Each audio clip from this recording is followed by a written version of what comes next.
Graça e paz, amém. A vocês que estão em casa nos assistindo, aos irmãos e irmãs que estão aqui também presente. É um prazer que a gente tenha essa possibilidade de louvar ao Senhor e agora com tantos recursos disponíveis, né? Graças a Deus por isso. Vamos ter um momento de oração, iniciando já esse momento de culto, colocando a nossa vida, o nosso coração diante de Deus, pedindo a Ele que nos abençoe. Vamos orar. Deus amado, colocamos a nossa vida em Tuas mãos, clamando para que o Senhor possa nos conduzir neste momento, abençoando as nossas vidas, nos dando a inspiração, a direção do Teu Espírito Santo, para que tudo que fizermos aqui possa contribuir para o louvor do Teu nome, possa contribuir para o enriquecimento espiritual de cada um de nós e nos fazer crescer na Tua presença, Senhor. Bendito é o Teu nome. Nós oramos em nome de Jesus. Amém. Amém. Quero começar logo de início, dando aí um alô, né, para as pessoas que nos acompanham pelo YouTube. E sempre eu costumo mostrar aqui quem está nos acompanhando pelo chat aí, na nossa transmissão, não é?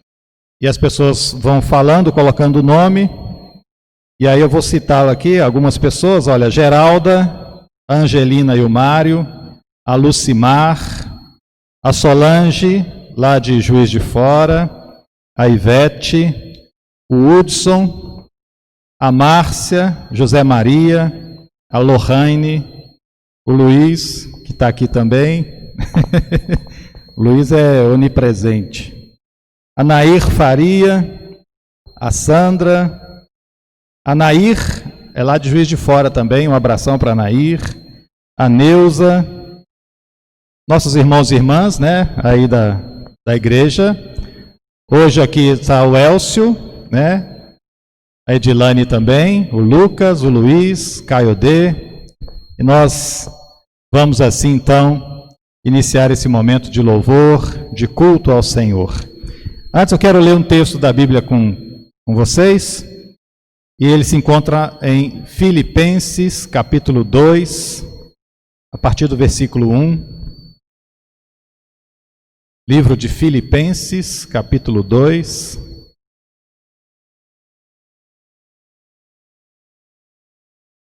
A partir do verso 1.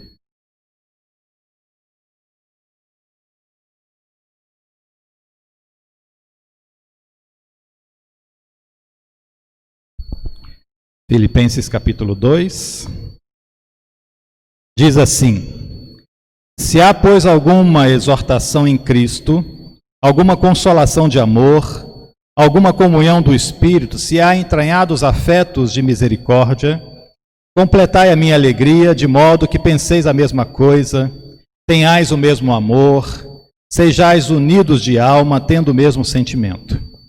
Nada façais por partidarismo ou vanglória, mas por humildade, considerando cada um os outros superiores a si mesmo. Não tenha cada um em vista o que é propriamente seu, senão também o que é dos outros. Tende em vós o mesmo sentimento que houve em Cristo Jesus. Ele, subsistindo em forma de Deus, não julgou com usurpação ser igual a Deus. Antes, a si mesmo se esvaziou, assumindo a forma de servo, tornando-se em semelhança de homens e reconhecido em figura humana. A si mesmo se humilhou, tornando-se obediente até a morte de cruz. Pelo que também Deus o exaltou sobremaneira, e lhe deu o nome que está acima de todo nome, para que ao nome de Jesus se dobre todo o joelho nos céus, na terra e debaixo da terra. Toda a língua confesse que Jesus Cristo é o Senhor, para a glória de Deus Pai. Amém. Glória a Deus. O texto de hoje, e começamos por Filipenses, quando ele faz essa exortação ao amor fraternal, mas também à humildade. Paulo, quando escreve a Timóteo, essa carta aos Filipenses, ele está pensando uma coisa muito própria do cristianismo, e que é diferente do que as instituições religiosas da época pregavam. Os judeus, os fariseus, os escribas pregavam um certo orgulho da religião que eles possuíam e do status que eles tinham diante de Deus como representantes de Deus. O que Paulo escreve a Timóteo, falando aos filipenses, é que o cristianismo inverte essa história e mostra que o nosso exemplo tem que ser Cristo, que sendo Deus se fez homem e se humilhou à morte de cruz para se colocar diante de Deus neste espaço de unidade e humildade. É o que a mensagem de hoje quer trazer para nós.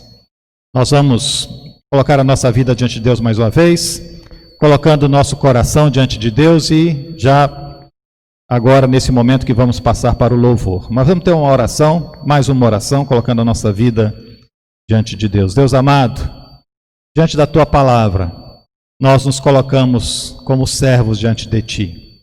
Pedimos, Senhor, perdão pelas nossas falhas, pelas faltas que tivemos.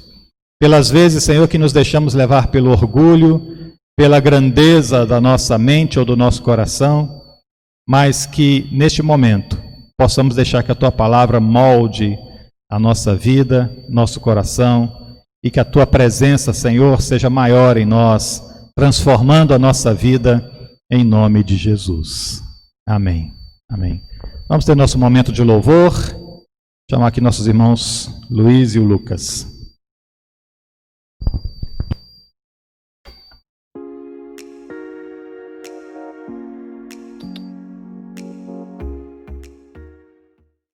Amém. A graça e a paz do Senhor Jesus. Amém. Vamos louvar ao Senhor, vamos exaltar ao nosso Deus, Ele que é digno do nosso louvor, digno da nossa adoração. Ele que é o Deus Todo-Poderoso, que guarda as nossas vidas, que está sempre conosco. Amém. Vamos exaltar ao Senhor.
Aleluia.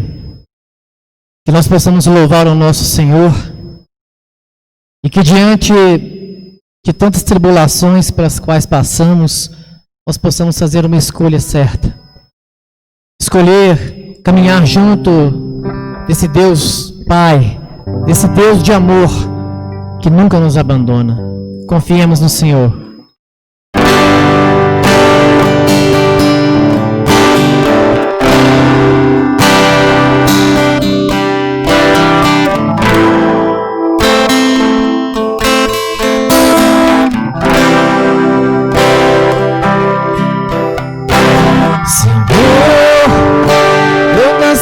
Te chamar de Deus, eu nasci pra te chamar de Pai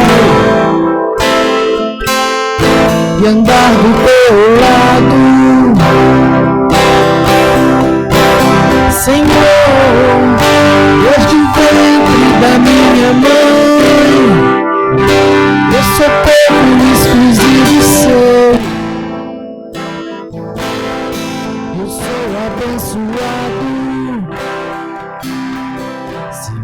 Obediente,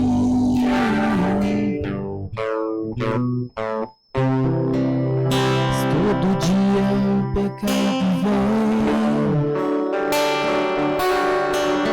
me chamar, todo dia as propostas vêm me chamar, todo dia vem as tentações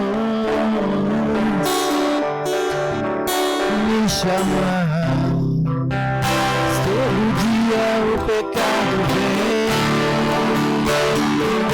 mas eu escolho Deus, eu escolho ser amigo de Deus, eu escolho Cristo todo dia, já morri pra minha vida e agora eu vivo a vida de Deus, mas eu escolho Deus, eu escolho ser amigo de Deus, eu escolho Cristo todo dia, já morri pra minha vida e agora eu vivo a vida de Deus. Senhor, eu nasci pra te chamar de amor, eu nasci pra te chamar de Pai e andar do teu lado, Senhor, desde o ventre da minha mãe, eu sou povo exclusivo seu, eu sou abençoado, sou vivo obediente.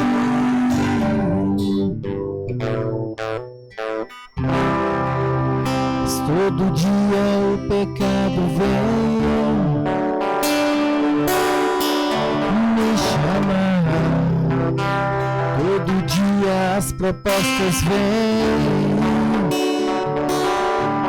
me chamar, todo dia vem as tentações me chamar, todo dia o pecado vem,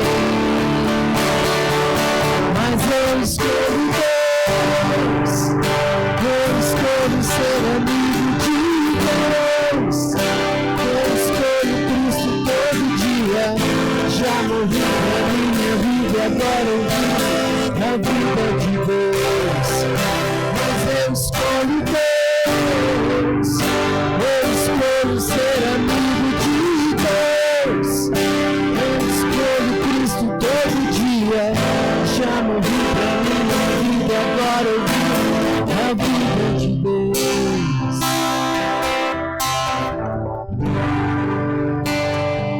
Louvemos ao Senhor, que cada um possa bem dizer ao nosso Deus, firmar um compromisso com Ele, ser fiel ao Senhor nessa caminhada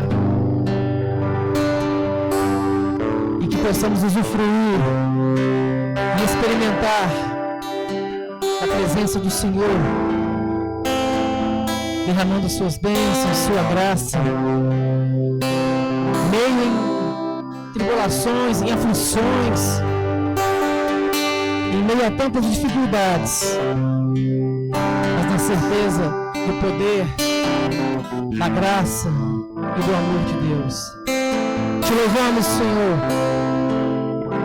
Te bendizemos, Jesus. Amém.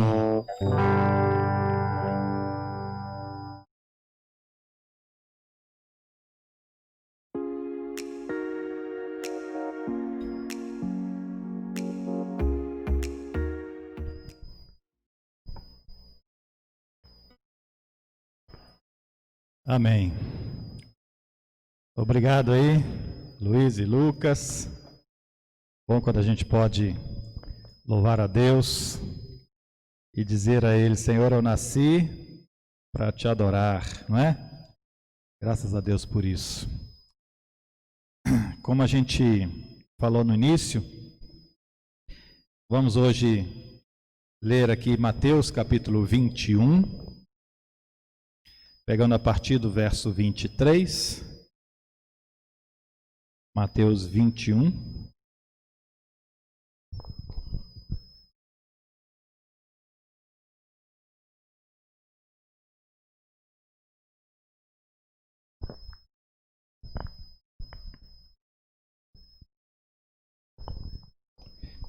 Bom, Mateus capítulo 21 fala da entrada triunfal de Jesus em Jerusalém.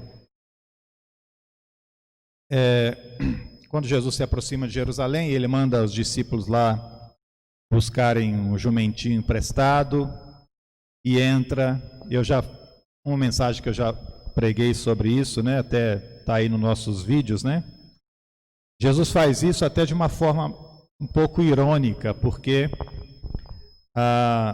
era comum que o rei, que naquela época também era chamado de Messias, entrasse na cidade de forma triunfante depois de anunciar seus grandes feitos, né, suas ações do seu reinado. E ele entrava montado em um cavalo exuberante e entrava com toda a circunstância, com a pompa, e as pessoas festejavam porque elas eram obrigadas a festejar a entrada dele, senão eram reprimidas, né?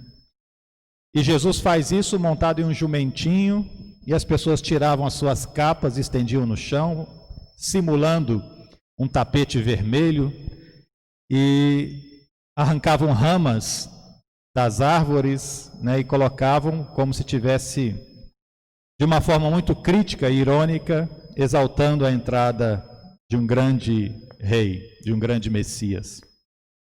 E o que Jesus faz a partir dessa atitude é uma certa provocação.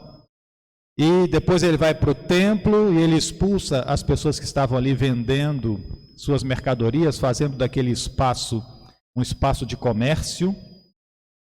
E ele efetua curas no templo. Depois ele vai de manhã, voltando para a cidade, ele vê uma figueira à beira do caminho, e é muito simbólico o que Jesus faz, ordenando a secura daquela figueira, porque a figueira representava justamente aquela religião que anunciava com todo o seu vigor a sua adoração a Deus, mas não tinha frutos dignos e transformadores do reino de Deus. Logo em seguida, entra no texto que nós vamos ler hoje, onde Jesus tem a sua autoridade questionada diante dos fariseus e dos escribas daquela época. E aí, a partir do verso 23 do capítulo 21 de Mateus, tem o seguinte relato: Tendo Jesus chegado ao templo, estando já ensinando, ficaram em volta dele os principais sacerdotes e os anciãos do povo e perguntaram: com que autoridade faz estas coisas? E quando ele pergunta com que autoridade faz estas coisas, é tudo isso que aconteceu antes, do qual já falei agora. E quem te deu essa autoridade? Perguntaram os sacerdotes e os anciãos do povo. E Jesus lhes respondeu: eu também vou fazer a vocês uma pergunta. Se me responderem, também vou responder a vocês com que autoridade faço essas coisas. De onde era o batismo de João? Perguntou Jesus. Do céu ou dos homens? E discorriam entre si: se dissermos do céu, ele nos dirá, então por que não acreditaram nele? Se dissermos dos homens, é para temer o povo, porque todos consideram João como profeta. E responderam a Jesus: não sabemos. E ele, por sua vez, nem eu vos digo com que autoridade faço essas coisas. E aí Jesus, então, logo em seguida faz uma parábola. O que vos parece? Um homem tinha 2 filhos. Chegando ao primeiro filho, disse: filho, vá trabalhar na vinha. E ele respondeu: sim, senhor. Porém não foi. Dirigindo-se ao segundo, disse-lhe a mesma coisa. Mas esse respondeu: não quero. Depois, arrependido, foi.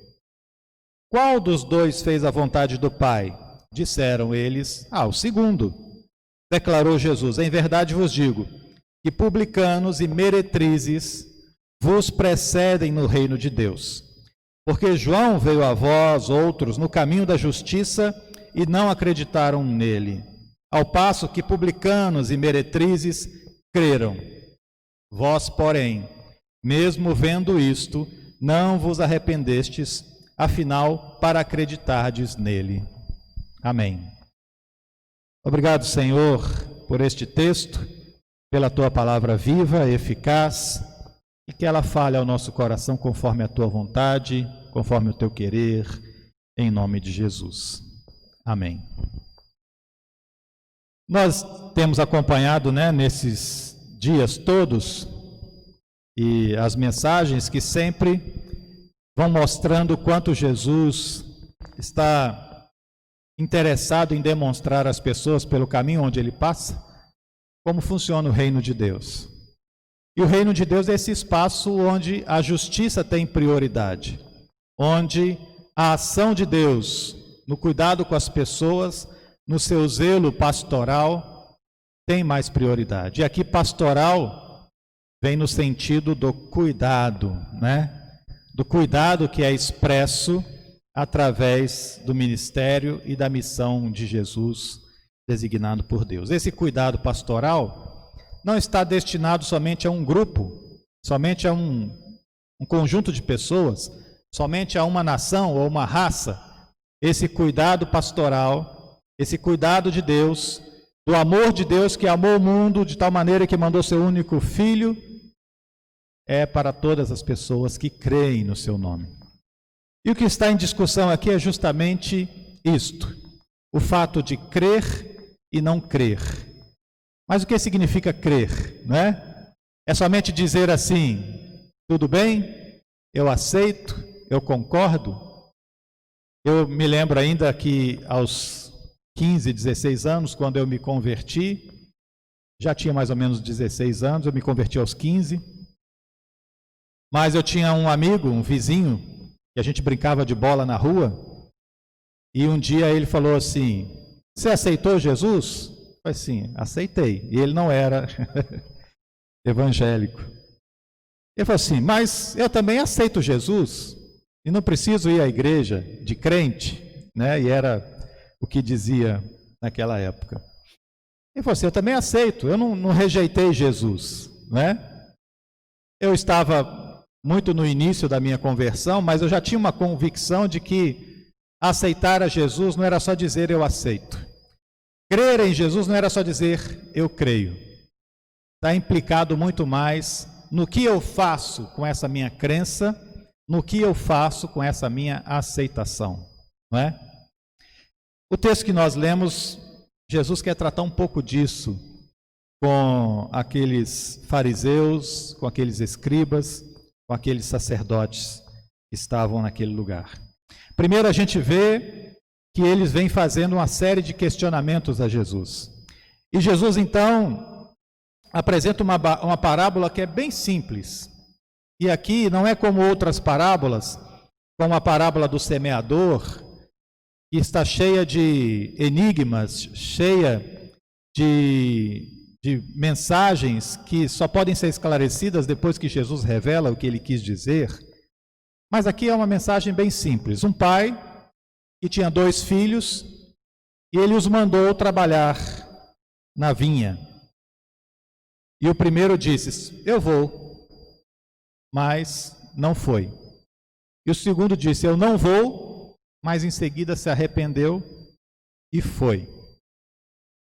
A mensagem que Jesus coloca diante dessa parábola também é bem clara, de que, em muitos momentos, aqueles que podem, e aí referindo-se à parábola entre pais e filhos, há aqueles que podem sempre dizer: olha, conta comigo que eu vou fazer o que você está querendo.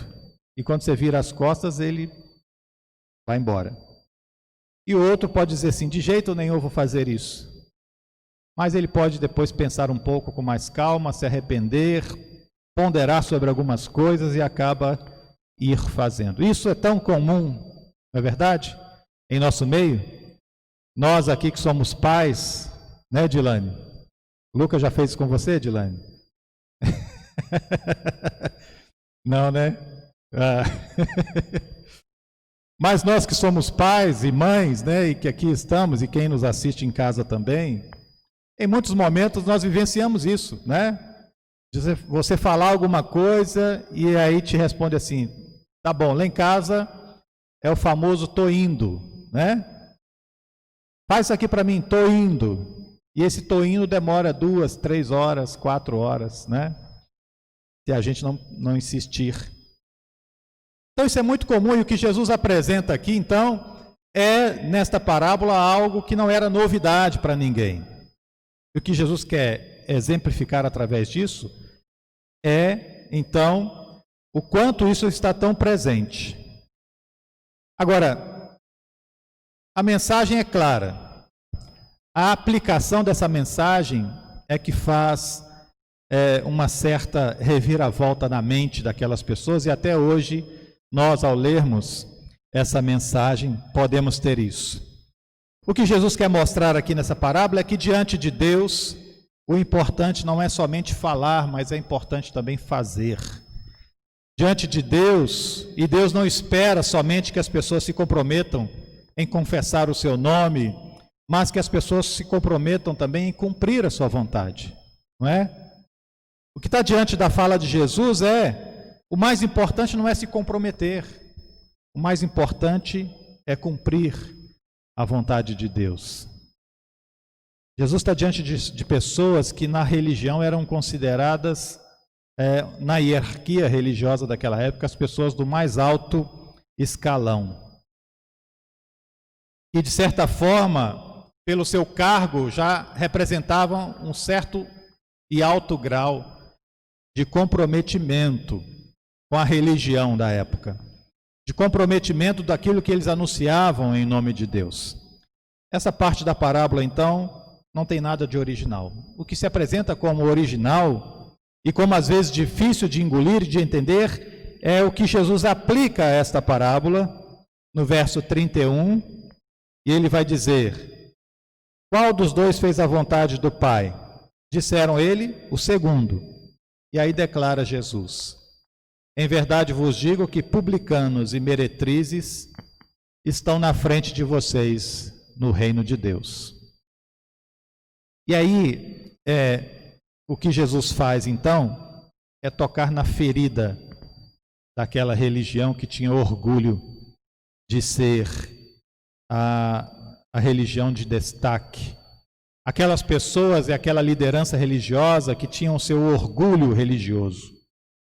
O que Jesus faz então é, na aplicação dessa mensagem, dizer: olha, vocês se acham muito bons, vocês estão orgulhosos de serem sacerdotes, de serem escribas, de terem um alto status na religião, mas eu vou dizer para vocês, no reino de Deus, isso não vale nada. No reino de Deus, até as meretrizes e os publicanos, considerado a escória dessa sociedade, pode ser melhor. E aí vem um pouco aquilo que a gente tem dito sempre, que no reino de Deus as coisas parecem às vezes inverter a ordem lógica que nós estamos acostumados. Os escribas falam sempre da lei e do nome de Deus. Isso está sempre nos seus lábios. Os sacerdotes louvam Deus continuamente no templo, todo o tempo, sem descanso. E Jesus diz que são os publicanos e as prostitutas que estão na frente deles no reino de Deus. O que Jesus quer anunciar com isso é que não basta abrir a boca, não basta falar, não basta se comprometer, não basta fazer todas essas coisas se não houver lá dentro, no íntimo, no interior do nosso coração, um profundo conhecimento ou consciência de quem nós somos. O texto vai falar, e quando Jesus anuncia um pouco sobre João Batista, e ele está dizendo que este sentimento de estar diante de Deus precisa ser algo repensado como um serviço constante.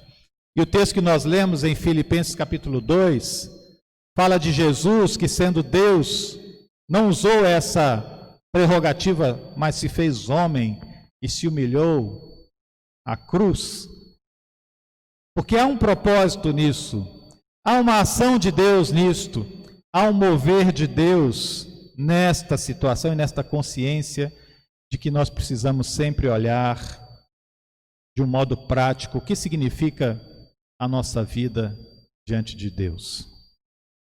O que Jesus quer dizer para aqueles homens, e certamente para as mulheres que o ouviam naquela época, é que no reino de Deus não há títulos, não há hierarquias, não há poderes, não há privilégios que sejam maiores do que a consciência e o comprometimento com a verdade desse reino.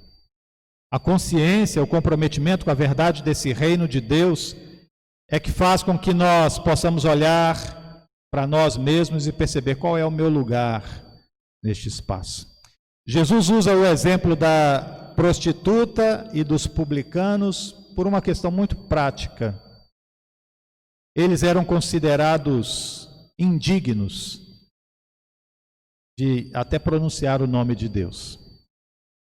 E o mais interessante é que eles mesmos achavam que não eram também dignos e qualificados para isso. E o que Jesus está dizendo é, quando as pessoas estão nesse estágio, o coração delas está mais aberto para que haja um mover e uma ação de Deus. Não há entraves, não há barreiras, não há orgulho, não há superioridade, não há nenhuma ação que impeça este ato transformador de Deus, porque a pessoa já está aberta. E é lógico, Jesus usa esse exemplo porque ele quer causar um choque na condição em que o povo vivia. E o que Jesus está falando de um modo muito prático é: você acha que porque você conhece todas as leis e que você profere o nome de Deus o tempo todo, você tem privilégio?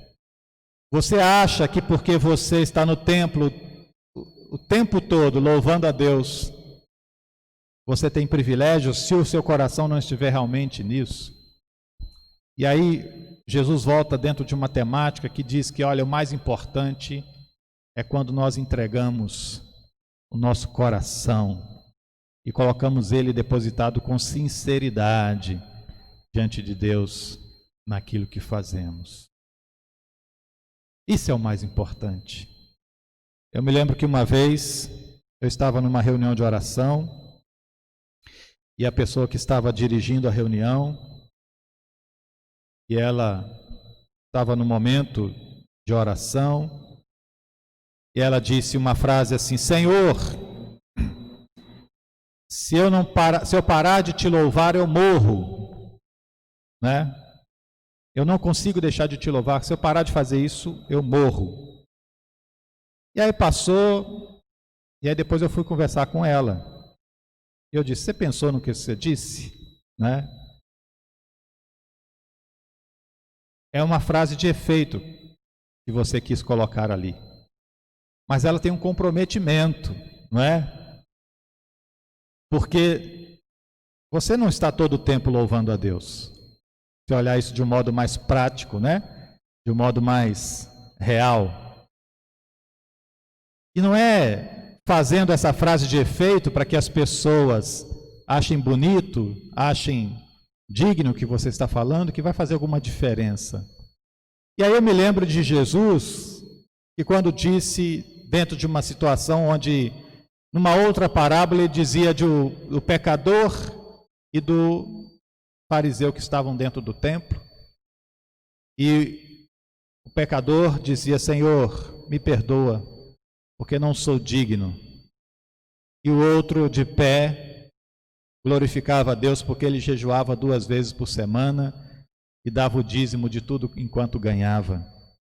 E o que Jesus está dizendo é: nossas atitudes diante de Deus precisam ser muito mais coisas que vêm do nosso coração sincero, da nossa busca constante pela palavra de Deus, pela transformação que Deus vai causando dentro da gente, modificando o nosso interior, nosso íntimo, a nossa vida, mudando o nosso sistema e o nosso jeito de ser. Isso é o reino de Deus, que não pode estar alinhado com a lógica de um mundo onde coloca como bom, ideal e perfeito somente as pessoas bem qualificadas. O reino de Deus faz o inverso. Ele faz uma busca das coisas que estão mais internas, não da aparência das coisas. E o que Jesus diz então para aqueles homens, para aqueles que o ouvem, e aí ele finaliza no verso 32, João veio a vós no caminho da justiça, não acreditaram nele, ao passo que publicanos e meretrizes creram. E aí volta de novo ao ato da ação do crer. Crer não é simplesmente dizer, eu concordo, eu aceito, porque o filho disse isso, eu aceito. Tudo bem, pai, vou fazer, e não fez. Crer é muito mais uma ação.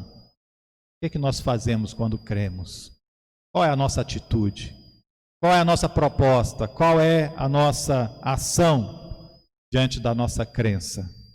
E o que Jesus nos diz então através da parábola é que Deus espera que todos nós tenhamos o coração aberto, tenhamos uma vida comprometida, uma vida que busca, mas uma vida muito mais que cumpre a vontade de Deus nas nossas ações e nas nossas atitudes. Amém? Glória a Deus. E a gente precisa pensar nisso. Nós temos vivido num tempo onde, e principalmente hoje, onde as grandes igrejas buscam sempre seu espaço na televisão, nos espaços da mídia, e buscam sempre expressar a sua grandeza através de muitas ações e atitudes, mas para o reino de Deus o que é mais importante é aquilo que nos comprometemos e cumprimos para realizar a vontade de Deus. Que possamos pensar nisso. Enquanto igreja que somos, possamos aplicar isso na nossa vida, no nosso coração o tempo todo. Amém? Glória a Deus. Que Deus abençoe a todos que aqui estão conosco, não é? E que estão aí também em casa, e que Deus leve a todos a sua graça, a sua paz, a sua presença. Nós temos um momento de oração, colocando nossos pedidos de oração diante do Senhor, colocando a nossa vida. Deus amado, nós clamamos para que, diante da leitura da Tua Palavra, possamos ser aqueles servos que humildemente se comprometem com Teu reino e deixam aplicar, Deus amado, a Tua vontade em nossas vidas. Abençoa, Senhor, a nossa igreja neste lugar. Abençoa este espaço, Senhor, que temos. Abençoa, Senhor, para que tudo que fizermos aqui concorra para o bem da Tua vontade, do Teu querer. Que a Tua graça, Senhor, se estenda a todos, todas. Que a Tua presença, Senhor, seja relevante na vida de cada pessoa, em nome de Jesus. E que possamos testemunhar isso com nossas atitudes, com nossas ações, Abençoa, Senhor, as famílias da nossa igreja, que a tua graça seja sobre todos, que a tua cura seja sobre todos. Abençoa nossos irmãos e irmãs, ó Deus, que precisam do teu cuidado, que precisam da tua palavra, que precisam, Deus amado, da chama que arde dentro de cada um, sendo transformada pela tua presença, pelo teu querer, em nome de Jesus. Seja conosco, ó Pai, assim nós te pedimos. Amém. Amém. Mais uma coisa aqui, essa semana é aniversário do Lucas, né? É amanhã? Então tá bom, Lucas. Vou pedir você ficar do meu lado aqui, para a gente fazer uma oração por você.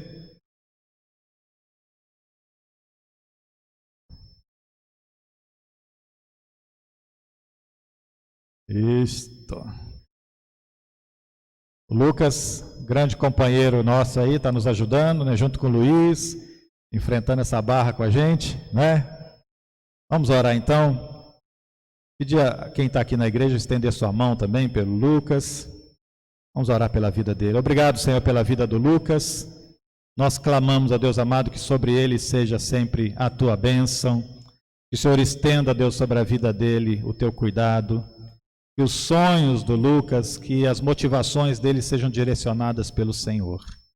Abençoe, Senhor, para que em tudo que ele fizer, ele seja abençoado, bem-sucedido, e que o coração do Lucas seja sempre voltado para ti, para os teus propósitos, para o teu querer. E nessa data, Senhor, e amanhã que ele faz mais um ano de vida, ele seja muito feliz, seja sabedor, conhecedor de que o Senhor está com ele, que a tua mão é sobre ele, e que ele possa, Deus, revigorar as suas forças e a alegria na tua presença, Senhor, em nome de Jesus. Em nome de Jesus. Amém. Amém. Vamos ficar aqui, nós vamos receber a bênção.